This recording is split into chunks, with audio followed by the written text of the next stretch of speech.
अपने जन्मदिन के दिन अर्जुन को उसके पिता ने एक अजीब सा कड़ा उपहार में दिया। जब उसने उसे पहना तो उसकी कलाई से खून बहने लगा। पिता ने कहा, यह कड़ा तुम्हारे हाथ से नहीं निकलेगा, लेकिन एक दिन यह तुम्हारी जान बचाएगा।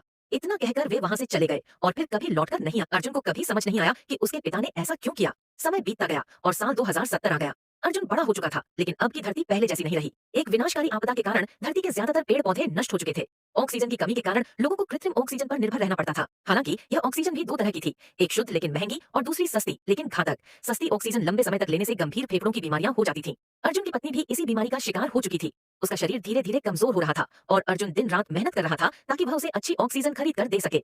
लेकिन सारी कोशिशों के बावजूद उसकी पत्नी की हालत बिगड़ती जा रही थी। इसी दौरान एक दिन एक बड़ी वैज्ञानिक कंपनी के लोग अर्जुन के पास आए और उसे एक गुप्त जानकारी दी। वे उसे अपने मुख्यालय ले गए, जहां उसकी मुलाकात उनकी वैज्ञानिक टीम से हुई। एक महिला वैज्ञानिक राधा ने उसे बताया कि शायद वही धरती को बचाने के लिए चुना गया व्यक्ति है। अर्जुन यह सुनकर हैरान रह गया और पूछा कि इसका क्या मतलब है।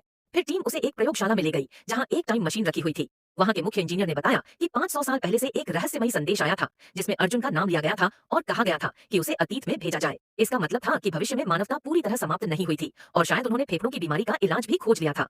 राधा ने विश्वास के साथ कहा, अगर तुम इस टाइम मशीन से 500 साल पहले जाते हो और उस रहस्य को सुलझाते हो, तो आज के समय में हम सबको बचाया जा सकता है। अर्जुन उलझन में था कि आखिर वही क्यों चुना गया। उसे समझ नहीं आ रहा था कि उसे यह खतरा उठाना चाहिए या नहीं। लेकिन फिर उसे अपनी पत्नी का चेहरा याद आया, जो जिंदगी और मौत के बीच झूल रही थी। आखिरकार उसने फैसला किया कि वह यह जोखिम उठाएगा। अगले दिन अर्जुन टाइम मशीन में बैठा और 500 साल पुराने समय में पहुंच गया। लेकिन जैसे ही वह वहां उतरा, उसके सामने का नजारा देखकर वह